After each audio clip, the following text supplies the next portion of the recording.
This week's Pop Culture Reference is brought to you by the Professional Cinema Society's Halloween Horror Anthology Double Feature, featuring Trick or Treat and Creepshow. This is on October 25th at 7 p.m. and will be located in Mitchell Hall in room B91. Come on down and have a spooky time with us. And now, enjoy the show.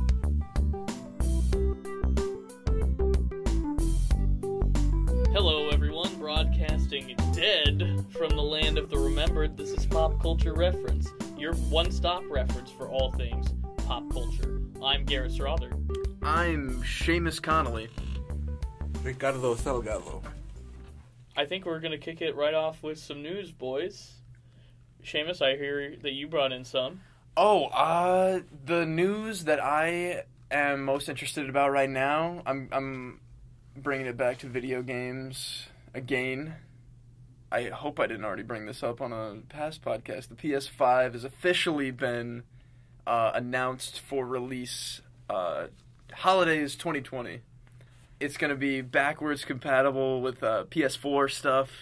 Apparently there's going to be like haptic feedback components to the controllers, which I'm really excited about. It means like movement of your hands. Like, you know how they integrated like the little swipe screen on the PS4? I think they're just like going bigger with that kind of idea. You ever use that pad for anything? Yeah, sometimes. I try to use it because it's just very fun to...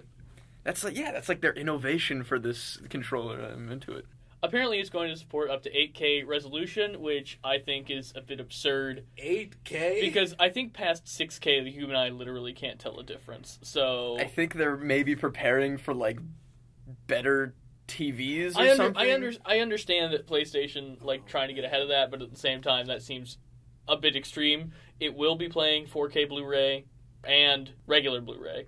So I think that's nice to hear that they're playing. I think it's hilarious that the PlayStation 4 Pro didn't already play 4K Blu-ray, because that's a 4K. That's supposedly a 4K machine. Yeah, that's pretty ridiculous. One thing about the new PlayStation 5 that I find great is that they're going to like really nice solid state drive stuff to like just max out memory capabilities and make loading times so small, apparently. Like, it's going to make loading times very much less of a nuisance for anyone, so... That's great. You know, I won't have to wait 45 minutes to play Red Dead Redemption 2 trying to load into that world. I'll just get to jump right in. It does take a long minute. Time. That it for PlayStation 5? Do we have any final thoughts on that, other than that we're excited and that we're going to... I'm excited. I'm going to buy it on release. Yeah. I have to start saving now because it's going to be one expensive machine. Are you going to buy it on release, or are you going to hope they release it before Black Friday so that there's a Black Friday sale? I think they're probably going to release it... What do you think, like, it's holidays 2020? Yeah, so probably towards Christmas. A Black Friday deal. I don't think so, man. I think they're going to do post-Black Friday, pre-Christmas, to just max out all their stuff. Maybe. Something during the something that big during the holiday without it being like a big Black Friday like selling point. I'm sure in the next few months we'll find out. Well, hell, if it is Black Friday, this is going to be my first Black Friday ever is going to be going to buy that. Well, it's keeping me from going and buying a PS4 on Black Friday this holiday season. Yeah, so I think it's worth it. It's worth the wait. Give it a year over. Because then I'll just be a generation behind again. Yeah, you don't want to be that. Yeah. Especially if it's going to be backwards compatible. Exactly. You can play your Spider-Man. In other news, Disney Pixar has released a new trailer for their newest film, Onward. Which... Oh, that's right. I saw the thumbnail for that. It looks interesting. It's Tom Holland and Chris Pratt are elves in a world where back in, like, the fairy tale times, it was like the fairy tales, but now that world has evolved and they've become a modern society. Where does Will Smith come in? Oh, like... when does Will Smith turn into a pigeon? Like... Oh, I thought you meant like Bright, right? Yeah, I was making a Bright joke. Well, Seamus, you just don't know what you're talking about. Well, Tom Holland's in that Will Smith movie where he turns him into a pigeon. Yeah, that's also true. I'm covering that for this show, right? Oh, God. Spies in Disguise. I don't know if we should. Well, I think Onward looks pretty good. It's basically just the Shrek universe, except without humans. Really? But perfect world. The idea is that Tom Holland and Chris Pratt are brothers and they're elves or something. some kind of Like- mystical creature. They're blue. Their Sure. dad's dead or something. Yeah, their dad is dead, and they find out that on their 16th birthday, they're supposed to use this spell. Wait, are they twins in this movie? No, one of that. Tom Holland's turning 16, and Chris Okay. Pratt's already 16 or whatever. They're supposed to use his wizard staff to cast a spell that brings him back to life for one day, but halfway through casting the spell, something goes wrong, and so only the bottom half of their father is back What? from the nether realm. So it's just a pair of That's living the plot legs? of this It's a movie? pair of living legs, and so they have 24 hours to go on a road trip to get whatever they need to get to bring the rest of him back. Wow. Can That's... the legs talk? No, but it seems they have consciousness and they can hear, it seems. So it looks cute enough. The animation looks fun. I like the animation. The character design, I'm not so sure about. They're a little rubbery. It's now where I thought this plot was going. Yeah. No, very me neither. strange. But I mean, I'm excited to see what Pixar has to do with it. I'm just excited for original Pixar ideas. The last few original Pixar ideas, I think, have worked pretty well. So Yeah, I mean... Speaking of original Pixar ideas, Should we Speaking just- of segues... let's just jump right into our main segment in honor of Hispanic Heritage Month for October. We Woo-woo. watched Coco, Disney Pixar's Coco. Ricardo and I had already seen it before. Seamus, you had not. What did you think? I thought it was fantastic. I snoozed on it for so long for no particular reason. Just, a lot of Pixar stuff kind of falls through the cracks for me nowadays because there are so many, more movies that I plan on seeing in theaters, and I always try to prioritize some of the more adult things over it, which makes me sound like a jerk because this movie was fantastic, and I'm a little...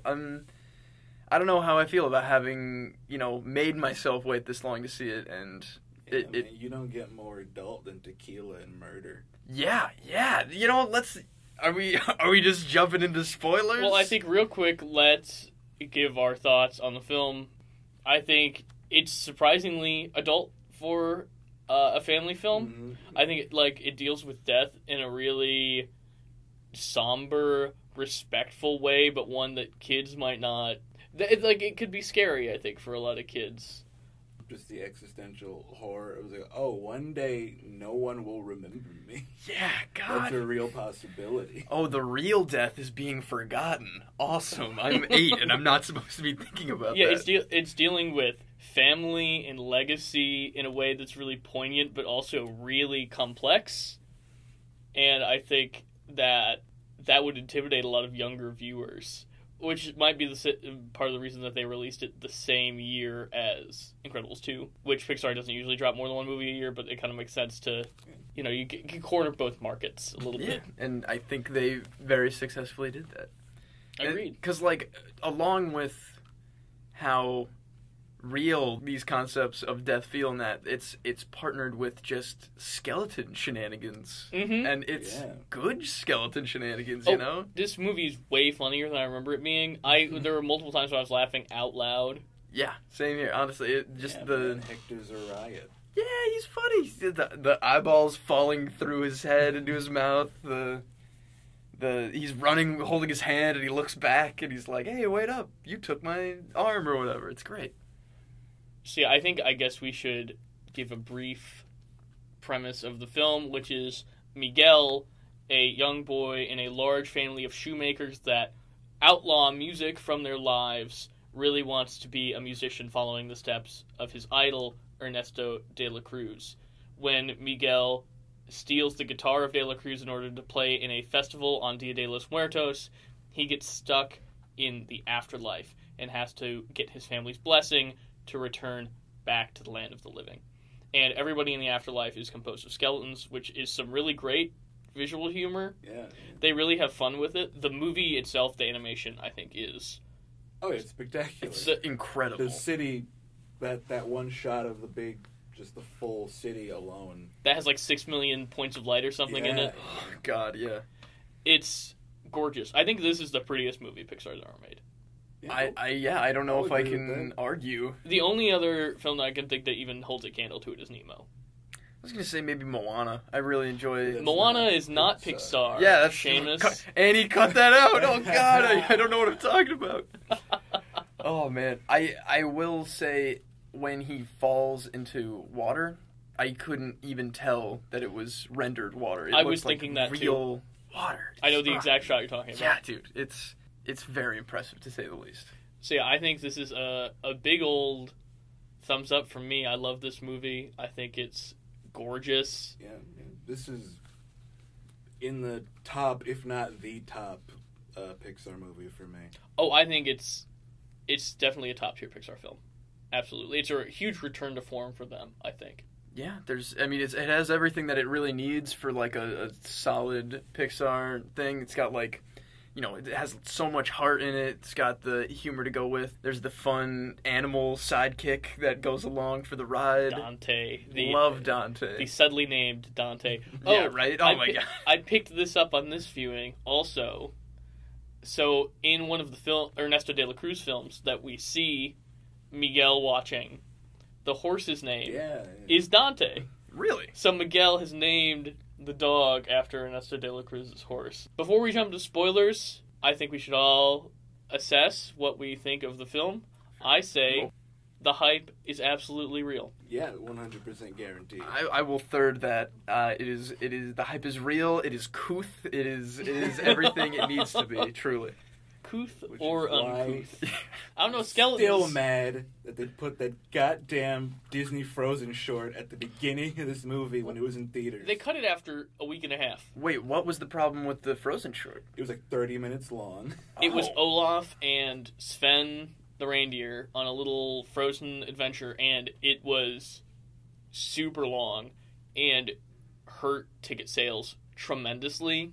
I believe there was even a boycott of the film in Mexico until they Mexico was real mad until they took the short out in front of it. I didn't see it until the short was removed because it was made to be like a TV special on ABC, and they just slapped it in front of this movie. Yeah, it sounds to me like the studio was like, no one's gonna care about this Hispanic beautiful heritage family movie, so we're gonna put this BS Frozen stuff so people will come, and then everyone's like, this is terrible. It's a little too Mexican.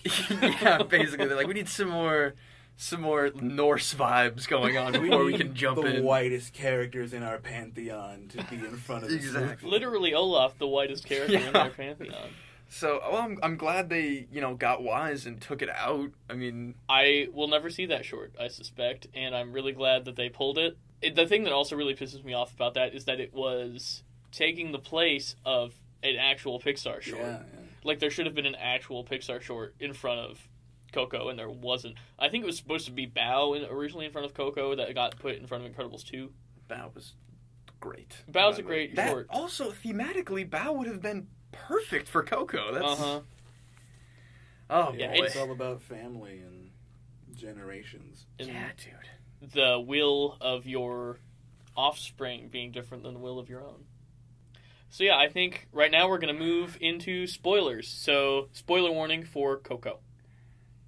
Sorry about before. He thinks De La Cruz is his great-great-grandfather. That's the linchpin of this.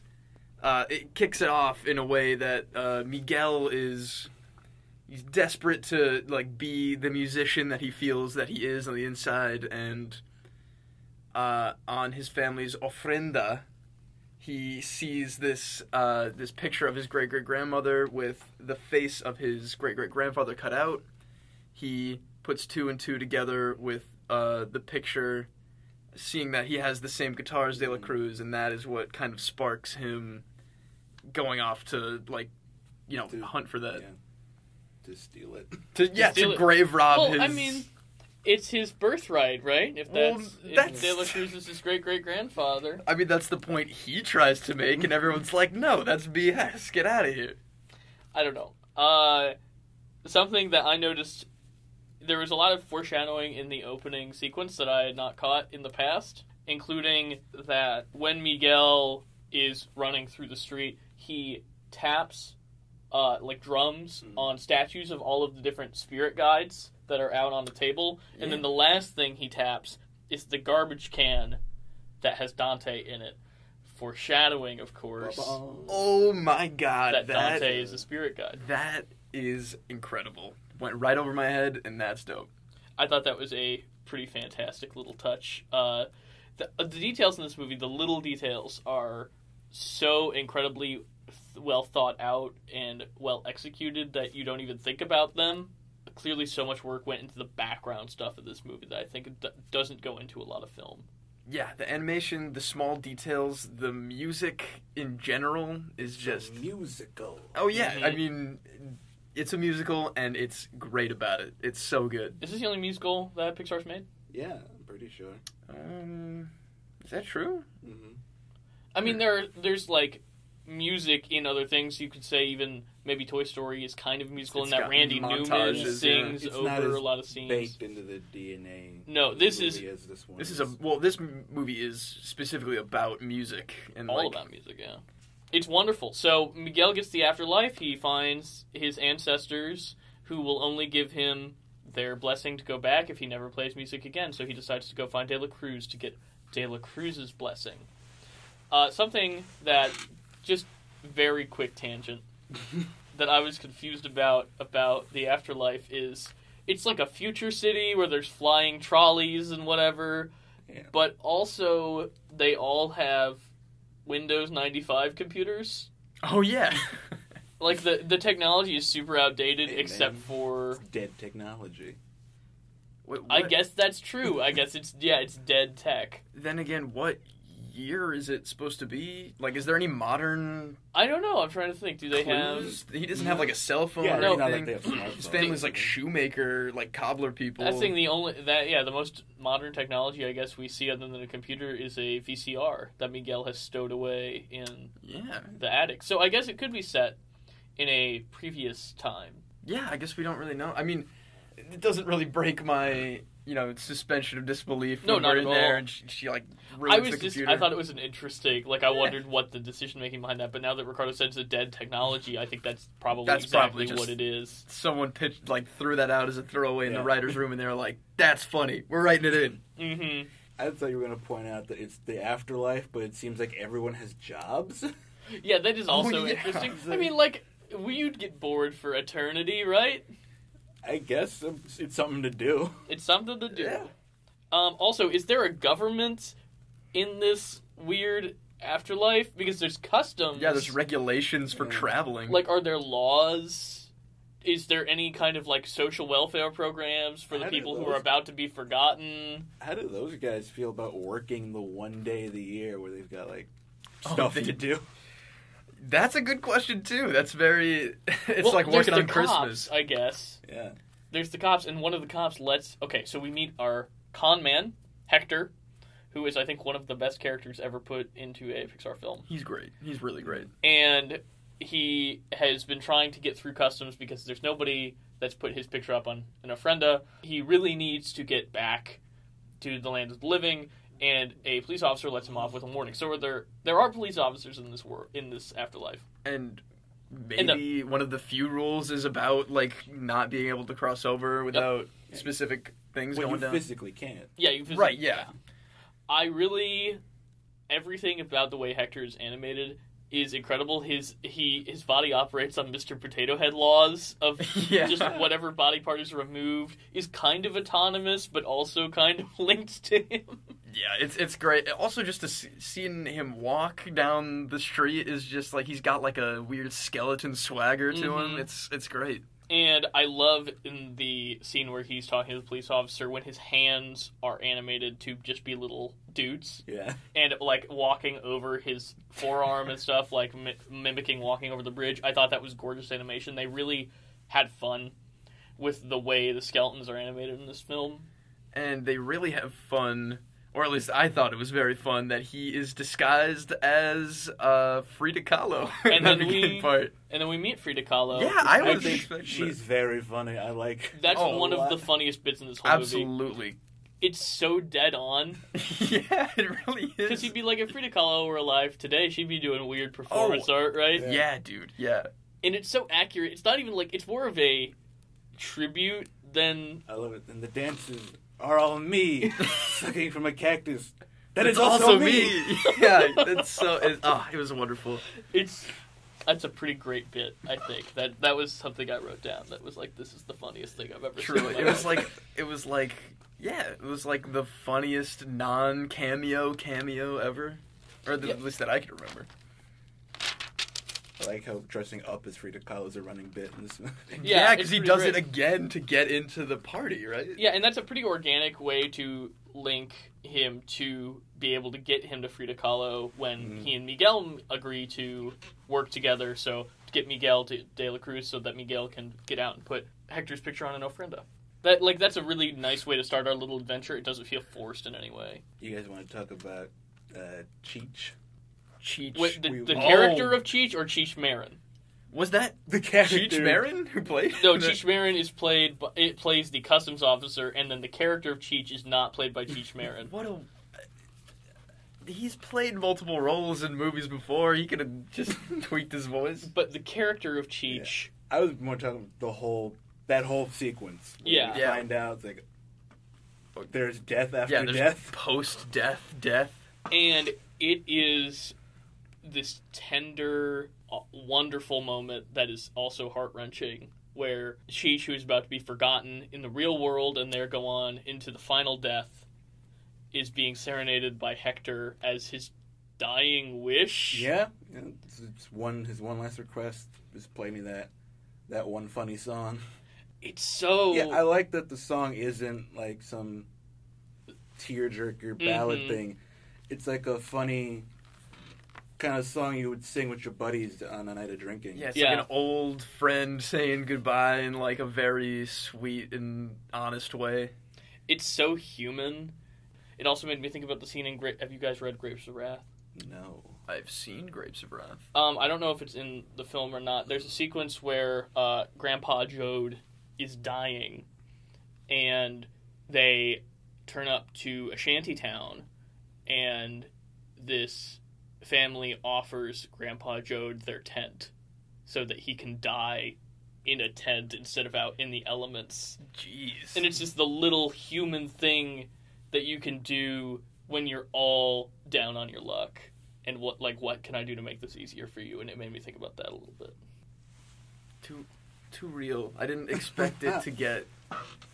Like, when he shows up to get the guitar in that scene, I wasn't ready to, like, feel horrible about an animated skeleton, but gosh darn it, I really did by the end. Well, it's also a very funny scene because there's the whole where's my femur bit that Hector borrowed Cheech's femur and never brought it back, which is also, like, what's the range on the bones being able to Iron Giant themselves back together? Yeah, right. Because clearly he can't. Yeah. Maybe that's something to do with being weak and forgotten, dying in a sense. You lose your skeleton powers. Yeah. Oh, that's the saddest part of all, losing skeleton powers. And then the movie takes a huge tonal shift to Miguel's plot to get to De La Cruz by winning the Ernesto de la Cruz Plaza Festival, the music performance. And so we go from this heart-wrenching scene to, I think, one of the other best scenes in the movie, Miguel's performance, first public performance ever. And definitely one of my favorite songs in that movie for sure. Un Poco Loco. Yeah, come on. It was very, very fun, high energy stuff. This is your best screech. I can't do that for you, man. I'm that feels wrong. Why don't you give me your best screech? Am I the only one going to be doing this? Yes. Yes. I haven't done it in forever. Take your time. I'm very nervous about it. Oh, it's fun. Hey, it's all good.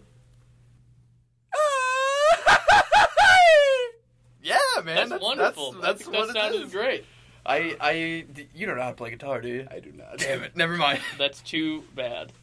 Though, boy, does Miguel play that guitar. Yeah, for, like, secretly in the attic, just, like, playing his makeshift guitar, like, wondering about music one day. He kills it in that performance. And then he ropes Hector up there with him. That boy can sing. He really can. Oh, yeah, and then he does bring Hector up there for the second half of the duet, song. get a little harmony going. That when the first time I saw it, that was the moment I was really on board with this movie. Was the second Hector gets up and starts playing with him.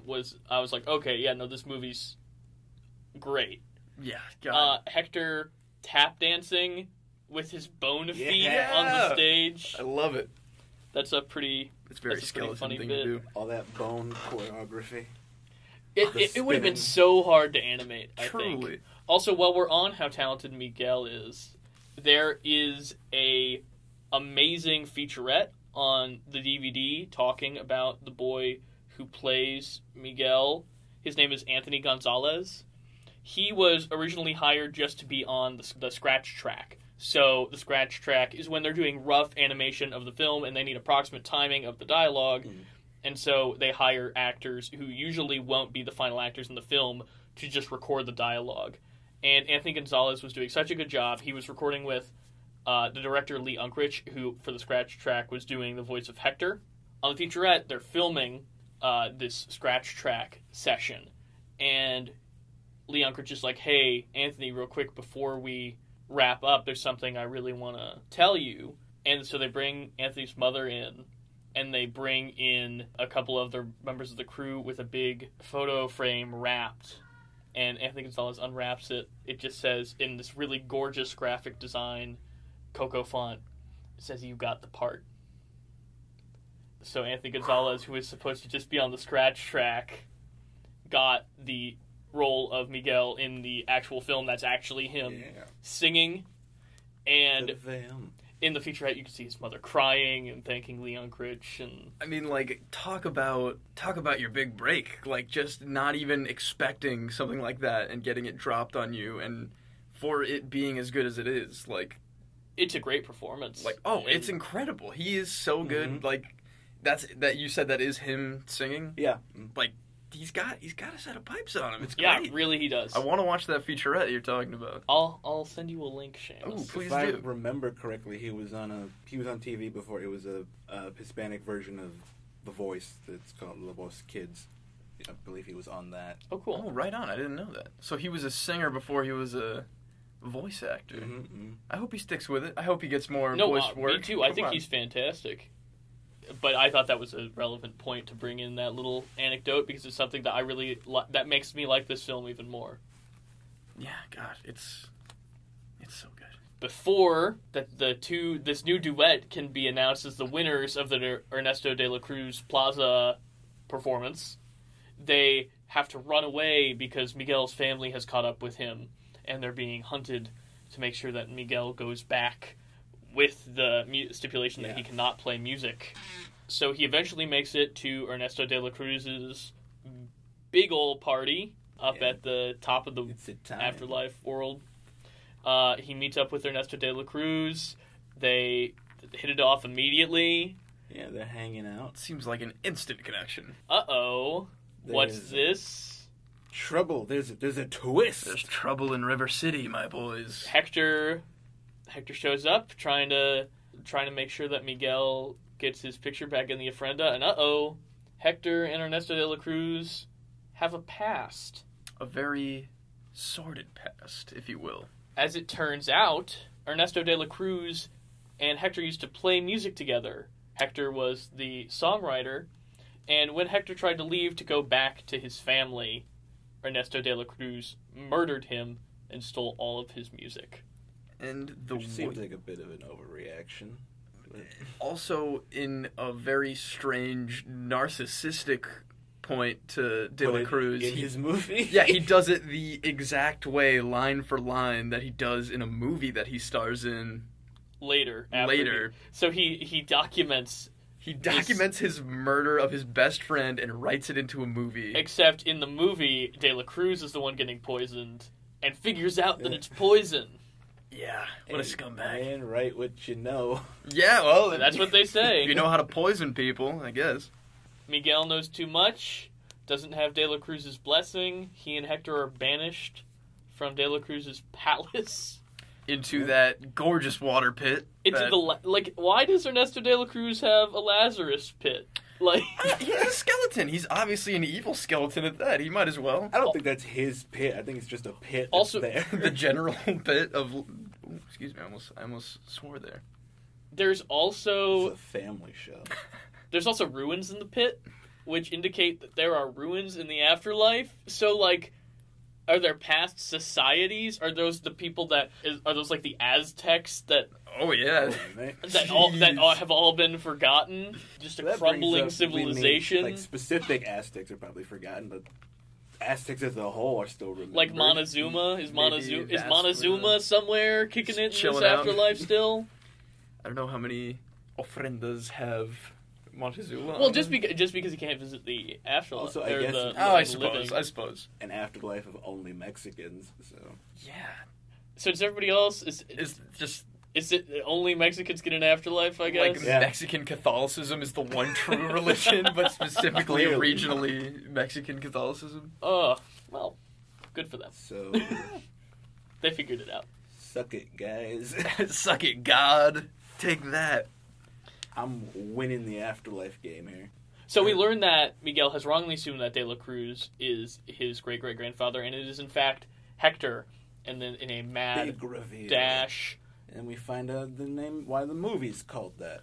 Coco. Yeah. After Miguel's great-grandmother Coco, but also Hector's daughter, who he was leaving De La Cruz to go back and see.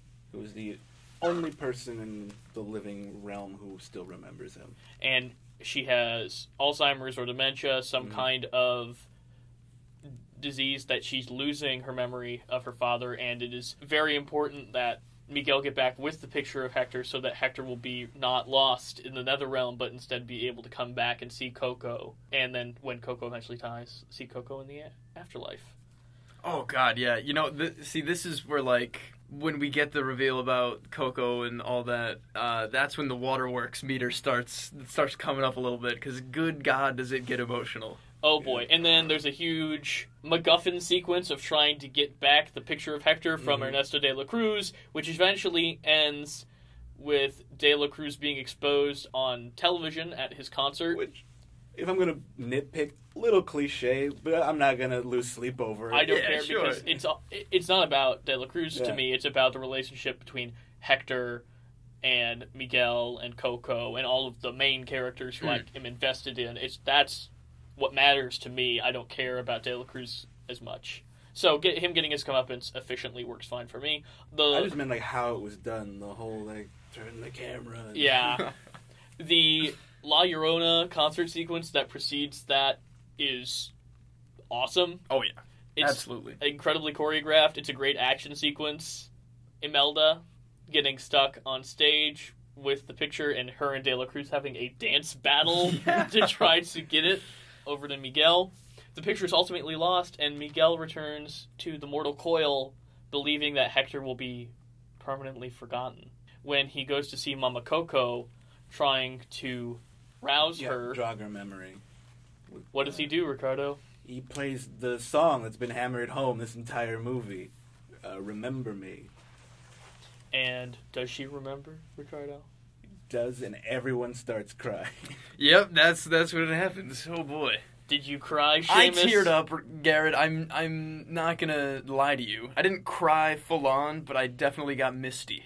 Yeah, also, double down on the mist when we do see Coco in In the afterlife. skeleton form, hugging her pops. 1 year later, Coco is dead, but it's okay because she passed down the stories of her father, Hector, to those who are still on Earth, so they all remember him, and they can all come visit a year later. Also, what really hit me this time is... Real quick, just about the song. When I say hammered home, we do see multiple versions of this song.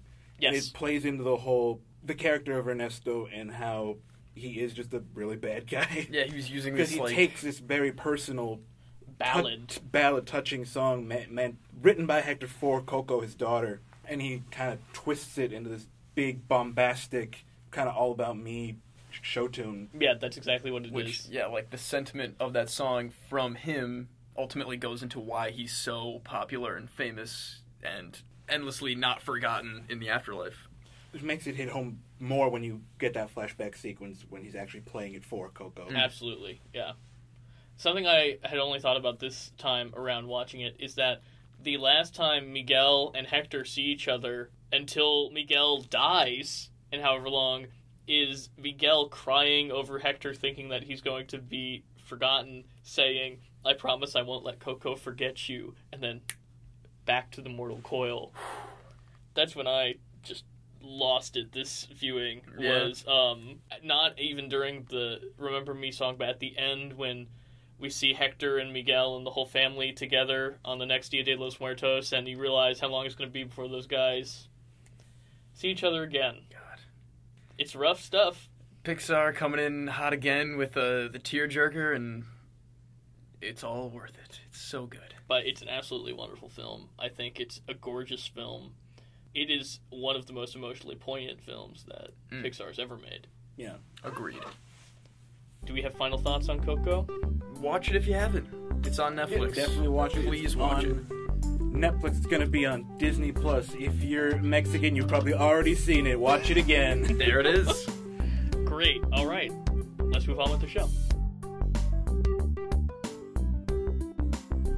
Now it's time for everybody's favorite segment of the show, Where's Riley?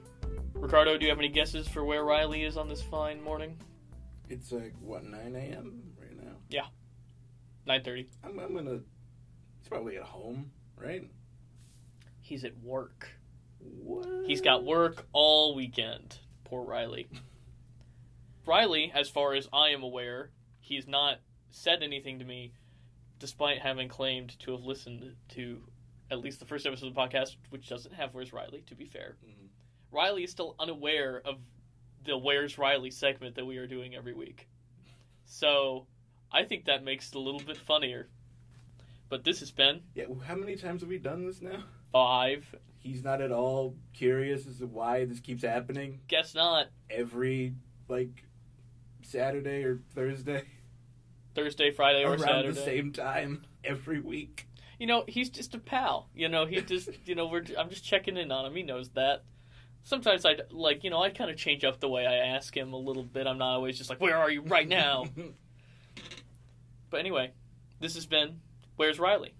Now it's time for our pop culture reference of the episode.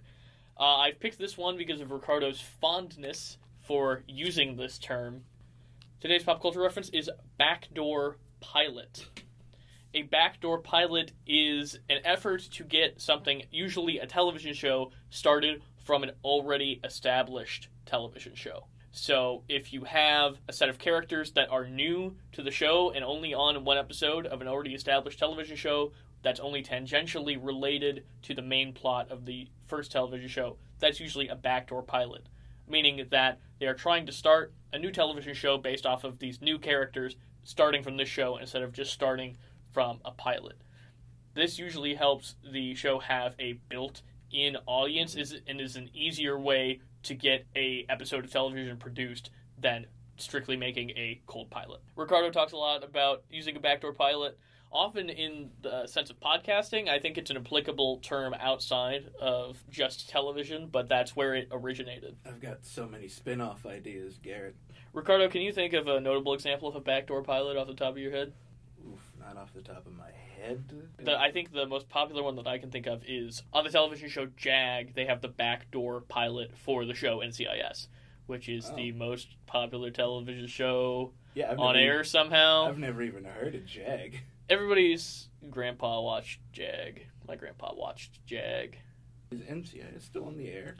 I think so. Mark Harmon's still handsome, so that's all that matters, right? As long as Mark Harmon is handsome, they'll still keep churning out NCIS. I think they've lost their entire main cast that isn't Mark Harmon. More power to them. The grandpas of the world, they thank you. On with the show. And now it's time for our segment, Hell is Other Podcasters, where each week we break down a new episode of The Good Place, only on NBC. This is episode 3 of season 4. Chillaxin'. It's a combination of cheaty and relaxin'. Very important. So this episode opens with Eleanor and Michael having tea out on the concourse, which I thought was a charming little scene, talking about their progress. They believe that Chidi has started doing his moral philosophy lessons with the group, but unfortunately it turns out that he's stopped doing that. They figure out that part of the reason for that is because he is no longer feeling the pressure of having somebody's soul on his shoulders, having to carry that weight, and so they decide that they're going to have to torture Chidi to give him a soul to bear. And Eleanor obviously is grappling with it a little bit, though she's taking on a little bit more exuberantly than I would have initially thought. Wouldn't you think, Ricardo? Yeah, I mean, you're kind of on board with her for most of it. Yeah. But at a certain point... Well, meanwhile, Tahani is going to have a spa day with John to try to get him to open up to her and be interested in the philosophy classes. How she decides to do that is to get him into the most exclusive areas that she can possibly think of to try to pull out her most obscure, most upper echelon name drops that she can and invite him into that inner circle. So they have a spa day. Meanwhile, Jason shows up with Eleanor to Chidi's office, and the second Eleanor leaves, tells him that he's not, in fact, Jianyu the monk, but, as we already know, Jason Mendoza, a DJ from Florida. And we're back at it again. Immediately back to weighing on Chidi's conscience, just like the end of the very first episode of the series. Throwing back to season 1. It's a great little callback. I think it's a brilliant way to instigate this conflict for these characters. I think Eleanor's glee in doing it is indicative of her remembering her own experience with that, or at least, what does this version of Eleanor remember? Do they know all their memories now? I think she, at the very least, does, because she did that helmet Yes. thing. Yes, she did, and that was a big part of season 3. So she, knows all the past timeline. So she understands She's what Doctor this means Strange. to Chidi. How many timelines do we save the universe? 1. Meanwhile, John tells off Tahani, telling her that she is pompous and rude, and that she lived her life on Earth poorly, and the idea that she would be telling him that he needs to make amends for the way he lived his life on Earth is... A little hypocritical. Yeah, pretty hypocritical, which I think really makes Tahani reflect on her own approach to John and her own time in the afterlife.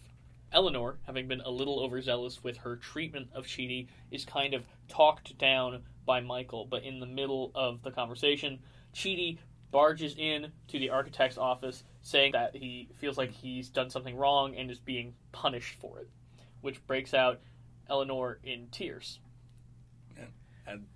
I made God cry. I really laughed at that. Yeah, I wrote that down. I thought that was a really funny line there. Yeah, I thought that was a really great little moment where Eleanor is unable to mask her feelings for Chidi, and throughout the whole episode she's been really doing a good job of putting on that happy face, of projecting professional architect omnipotence at him. But at the end of the day... I personally think she's really good at it. Yeah, she's doing a really good job. I'd watch a different show where Kristen Bell was like an architect-type character. But at the end of the day, Ricardo, she's just a girl from Arizona. And ain't that just the whole thesis statement of this whole show?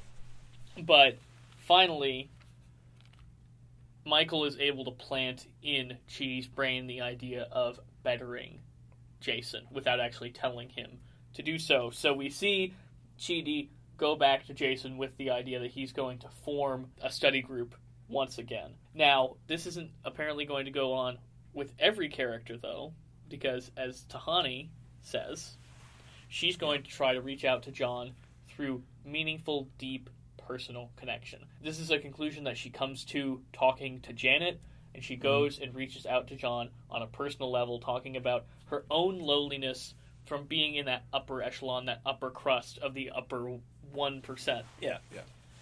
And I think that's a really poignant moment. I think this is the most attention that Tahani's character has gotten in a long time. And it's overdue, I think. Right now I'm even trying to remember what her other plot points even were. I think the last time we really dealt with anything that she was going through was with Camilla. Yeah, I was going to say her relationship with her sister. We finally got some closure on that. And her parents. When she had to go through the door with her parents. That's right. I love that sequence. Yeah. With her and her parents. Last season. Yeah, that was a great sequence, but she's not really had much to do since then, and I'm glad to see her taking on this new storyline. I think that watching her try to work with John over the course of the season is going to be really interesting. It's really interesting direction. This was a Brent light episode, so I'm wondering how they're going to crack Brent. Yeah, they still haven't solved that puzzle, and I'm really excited to figure it out because I don't know how they're going to do that because he's easily the most unsympathetic one on the show. Yeah, and we're slowly realizing how these characters kind of reflect the characters in the Soul Squad. So obviously Eleanor and Chidi have a past. Tahani and John have this new connection. Simone is, I guess, also tied to Chidi. Yeah. Which makes me wonder if we're going to see Brent have some kind of connection with Jason. I don't know how that's going to work at all. I don't know. Well, I was wondering if the revelation that Jason isn't supposed to be in the good place might prompt Brent to reevaluate. I don't think that that's necessarily going to happen because last episode we had him realize that he is fine to be in the best place. Yeah. I'm really excited for whatever they're going to do. It makes me wonder if the thesis of this season is that they can't do it, if they're going to fail, if some people can't be bettered. That's a downer of a thing for your final season. I'm just wondering. I'm very curious about how they're I don't know how they're going to reach this guy. Finally, at the end of the episode, after the Soul Squad is confident about their new course of action with all 4 of their residents, we see far off out in the desert, tease, someone on a push cart going up the railway tracks, a shrouded figure coming straight for Eleanor and Michael's neighborhood. Who could it be? What does it mean? What's going on? Ricardo, I think you thought that maybe recontextualized some of the things that happened earlier in the season. Do you have a little idea about who that shrouded figure might be? You brought up the idea that in the first episode when Michael gets onto the train there was a switch out because they do bring up the Michael suit. It very well could be maybe Michael somehow got off the train or escaped from the bad place and is on his way back to the neighborhood, and the Michael we've been following since the end of episode 1 has been a demon in a Michael suit. I'm a little worried about that because I think there have been some really wonderful Michael moments that I don't want to have been Michael in a demon suit. I want them to have genuinely been Michael. It makes me wonder if this is a demon in a Michael suit coming incognito to the neighborhood, trying to sneak in. This is likely something to do with the Michael suit, regardless. I think that's a really good possibility. I can't think of anybody else or anyone else that it could be. Yeah, I'm trying to come up with other alternatives. Who could that be? I mean, it might just straight up be an entirely new character. I mean, that would be really interesting. We also haven't seen Adam Scott's character in a while. I don't remember where we left him. We'll find out. Yeah. If he ever pops back up again. We unfortunately won't have a Good Place recap next week because Ricardo and Seamus are out of town. We've already pre-recorded that episode, so be on the lookout for that. We'll be talking Ghostbusters. Don't tell them that. You're going to ruin the magic. In 2 weeks, guys, that is when you will be getting our thoughts on next week's Good Place episode. We're going to be doubling up on the Good Place. It's going to be an extra long Good Place segment next time you hear from us. So, sorry that we won't have a recap next week, but we're super excited to see you in 2 weeks. On with the show. Bye-bye. Alright guys, well I think we're gonna move on and get to our rec center for this episode, and I think I'll go first. It's October, it's Halloween month, it's spooky time, and I'm gonna go with a classic. This is one that I hadn't watched for the longest time, but after finally getting around to it a couple of years ago, I can unequivocally say it's one of the best scary movies. Psycho, the original Psycho, Alfred Hitchcock. It's a common one. I didn't see it. I thought I didn't really have to because I kind of knew the tropes and the things that get parodied all the time, but it's more than worth it to watch all the way through. It's definitely better than you would think. Great. Ricardo, what's your rec center? My rec center this week is going to be Harmon Quest, only on Verve. It's a Dungeons and Dragons type show where it's Dan Harmon, Aaron McAfee, and a third guy who I don't remember his name. But they're playing Dungeons and Dragons, and every episode they have a new celebrity guest who comes on and plays with them. So they go through the game, the role-playing game, but it's also animated. They'll take the improv that they're doing and they'll animate it so it kind of forms a cohesive story. Oh, that's fun. Yeah, and it's really, oh God, it's so funny. It had me cry laughing the first season when I watched it. If you don't have a Dungeons & Dragons background, how much are you going to get out of it? I think, because I don't have a Dungeons & Dragons background. Okay. Even if you don't, they'll explain what the game is in the intro and how the rules work. Mm-hmm. You know, like, if you're familiar with the concepts associated with the fantasy genre, you'll get along with this just fine. That sounds very fun. I'll have to check that out. I am also, for my Save the Rec Center this week, doing a web series. Defunctland is a YouTube channel, the season 3 of which just premieres. Defunctland takes old theme park attractions or entire theme parks themselves and breaks down the history and long-lasting impact of them in a really professional, interesting way. Kevin Perjurer, the guy behind Defunctland, really clearly prioritizes storytelling and engaging the audience in specific characters and telling a larger story over multiple episodes often. He also has recently branched out from just doing theme park history videos. He recently did a 5 or 6 part documentary series about the life of Jim Henson that is as good as any professional documentary that I've watched in a long time. It's really moving and really sweet. I highly recommend you check out that Jim Henson documentary if you're at all interested in that. And if you're interested in the Defunctland theme park episodes, I think the best entry point is The War for Disney's America, in which Kevin Perjurer tells the story of a theme park themed around America that Disney wanted to build in Virginia, told in the style of Ken Burns' The Civil War. It is absolutely hilarious. They clearly spent a lot of time and effort on it. It's really funny. I highly recommend you guys go check it out. So anyway, I think that's our show. Happy Hispanic Heritage Month to all of our Hispanic listeners. I have a problem with the way Hispanic Heritage Month is set up. I don't know why it starts in the middle of September and goes into October. What the f*** is that about? I'm going to be angry about that forever. Fix it. Just give us October or September. I don't understand. Yeah, that is weird. I didn't realize that's how. I just assumed it was October that it was set up. It's like September 26 or something to... It goes into October. It's real dumb, and I don't like it. Huh. The more you know. That's bizarre. Write your congressman. Get this changed. Write your congressman. Is that who... Like, it's... I guess it's a national thing, so that would be who legislates it. That's who I just assume is in charge of everything. Yeah, probably.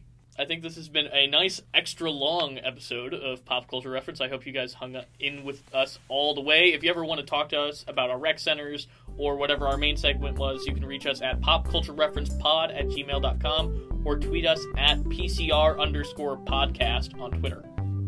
I have been Garrett. I've been Ricardo Salgado.